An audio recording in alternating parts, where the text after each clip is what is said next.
Titu today আপনাদের channel, খবর মতামত বাস্তবতা। আমি বাংলাদেশ।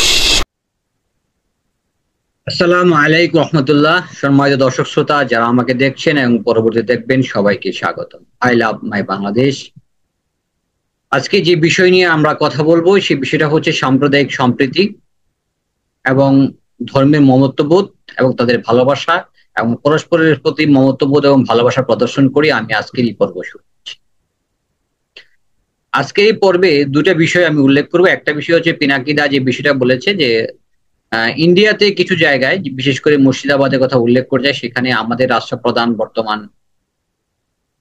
মাননীয় উপদেষ্টা মহোদয়ের যে মূর্তি, অসুরের মূর্তি বানিয়ে তারা ধর্মীয় ভাবে পালন করছে এবং সাবেক রাষ্ট্রপ্রধান শেখ হাসিনার মূর্তি বানিয়ে, দুর্গার মূর্তি বানিয়ে তারা এখানে পালন করছে। সেই বিষয়টাকে আমি ইন্ট্রোডিউস করবো। পাশাপাশি আমি আরেকটা বিষয় ইন্ট্রোডিউস করবো যে আমি ইলিয়াস ভাই যে বিষয়টা বলেছে, যে খবর যেটা দিয়েছে যে কোনো সময় বিভিন্ন মণ্ডপে হামলা হতে পারে এবং তাদের নিজের লোকরাই হামলা করতে পারে, পুলিশে পাহারা দিয়ে বেশি একটা লাভ হবে না, সেখান থেকে সতর্কতা বার্তা। আসলে আমরা যারা মুসলমান, তারা প্রকৃত অর্থে মুসলমান দাবি করি, তারা সাম্প্রদায়িক সম্প্রীতিতে সবচেয়ে বেশি বিশ্বাস করি। বিশেষ করে আমি যেটা বিশ্বাস করি সেটা আমি আপনাদেরকে প্রথমত বলতেছি। একজন হিন্দু লোক আমার যেমন মসজিদে আসে না নামাজ পড়ার জন্য, এবং আমার মসজিদে আসে না এবং আমার ঈদগাহে যায় না নামাজের জন্য বা নামাজের শরীক হয় না, এবং কি সে আমি যে কিভাবে নামাজ পড়ি, কুরবানি দিই, সেটাও প্রত্যক্ষদর্শী হইতে আসে না, ঠিক তেমনি আমি তার পূজা মণ্ডপে যাওয়ার আমি প্রয়োজন মনে করি না। কারণ ধর্মটা তার ধর্ম। অনেকেই বলে ধর্ম যার যার, উৎসব সবার না। আমি ধর্ম যার, উৎসবই তার, সেই বিশ্বাসে আমি বিশ্বাসী। কিন্তু অন্য ধর্ম যাতে ব্যাঘাত না হয়, সেটা যেহেতু আমরা সংখ্যাগরিষ্ঠ, সেটা আমাদের দেখার বিষয়।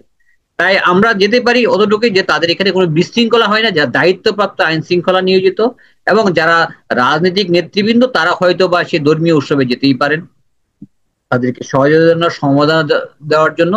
কিন্তু এছাড়া ভিন্ন কোনো কাজে তার ধর্মীয় উৎসব দেখার জন্য আমাদের যাওয়ার প্রয়োজন নেই। কারণ আপনি চিন্তা করে দেখেন তো, আপনার কুরবানির গোশত তাকে যদি খাইতে দেন, সে কি খাবে?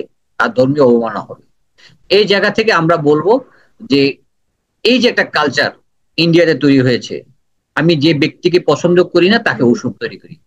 আমি যতটুকু জানি হিন্দু ধর্ম সম্বন্ধে, যে যখন দশমীর দিন হয়, আমার দেখা যে তারা অসুর কি জয়, অসুর মহিষ কি জয় বলে। অর্থাৎ অসুরকে তারা দেবতার আসনে পূজনীয় করে। কারণ অসুর শেষ পর্যন্ত দুর্গা মায়ের পূজা করে এবং সে দুর্গা মাকে মা হিসেবে ভক্তি করে এবং দেবতা হিসেবে গ্রহণ করে।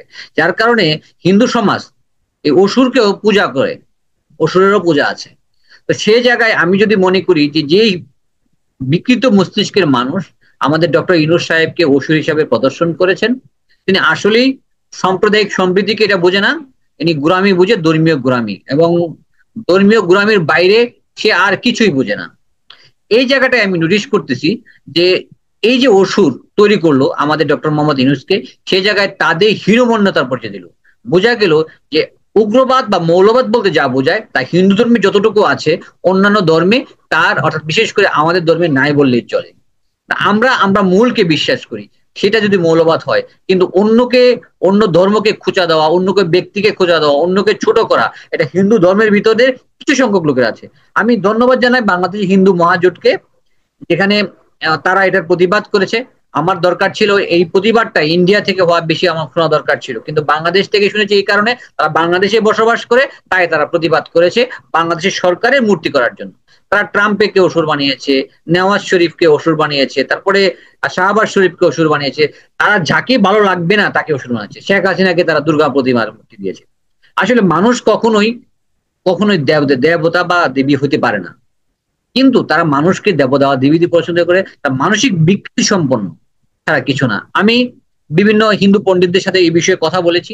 তারা যে কথাটা বলেছে, যেটা যে লোকগুলো এই কাজগুলো করেছে তার সম্পূর্ণ মস্তিষ্ক বিকৃত একটি মানুষ। এই জায়গা থেকে আমি বলবো যে হিন্দু সম্প্রদায়েরকে শারদীয় শুভেচ্ছার পাশাপাশি যারা এই ধরনের কাজ করে বা এই ধরনের পক্ষে কথা বলে তাদেরকে বয়কট।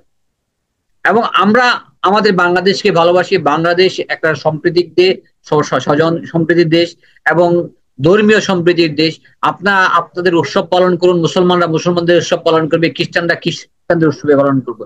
আমরা সর্বোচ্চ তাদের একে অপরকে শুভেচ্ছা জানাবো, কিন্তু তার অনুষ্ঠানে গিয়ে অযথা যাওয়া এটা আমি পছন্দ করি না। যেমন আপনারাও আমাদের অনুষ্ঠান আসবেন না, আমি অনুষ্ঠান দাওয়াত দিই কেন যাব? হ্যাঁ, দাওয়াত দিলে আমি হয়তোবা আপনার অনুষ্ঠানে একবার যেতে পারি দাওয়াত রক্ষা করার জন্য, এছাড়া ভিন্ন কিছু না। আমার অনুষ্ঠান দাওয়াতে যদি আপনি আসেন, আমি অবশ্যই আপনার অনুষ্ঠানে দাওয়াতে যাব।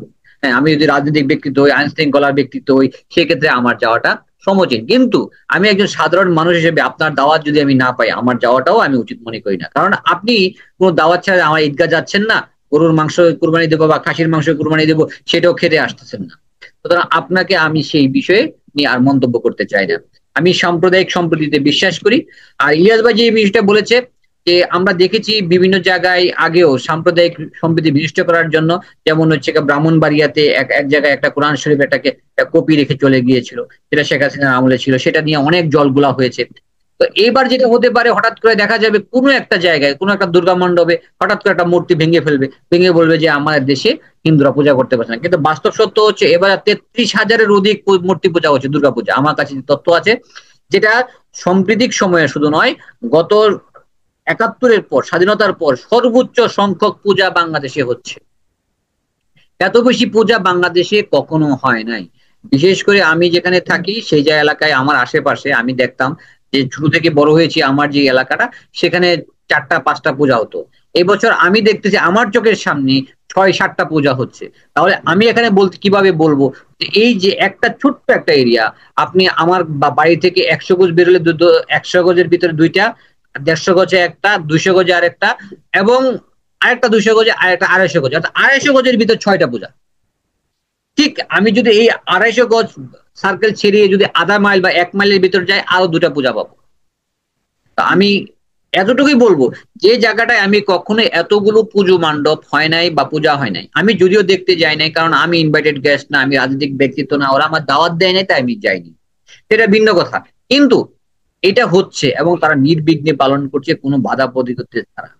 এই সাম্প্রদায়িক সম্প্রীতিতে আমরা বাংলাদেশটা করতে চাই।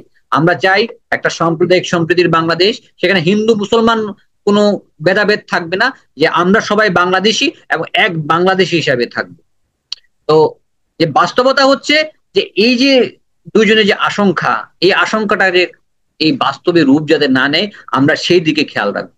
আমরা অনেক ধরনের খবর হবে যে এই হচ্ছে ওই হচ্ছে, চিল নিয়েছে কান নিয়েছে চিলে, তো এই চিলের পিছে মরছি আমরা সবাই মিলে, এটা যেন না। আমাদের সমাজে এমন অনেক মানুষ আছে, চিলে কান নিয়েছে, কানের হাত না দিয়ে আমরা তার পিছে দৌড়াদৌড়ি করি। তো সুতরাং আমরা মনে করি আমি বাংলাদেশকে ভালোবাসবো, বাংলাদেশি হিসাবে আপনাদের সবার সম্মুখে আমাদের উপস্থাপনকে আরো সামনের দিকে এগিয়ে নিব।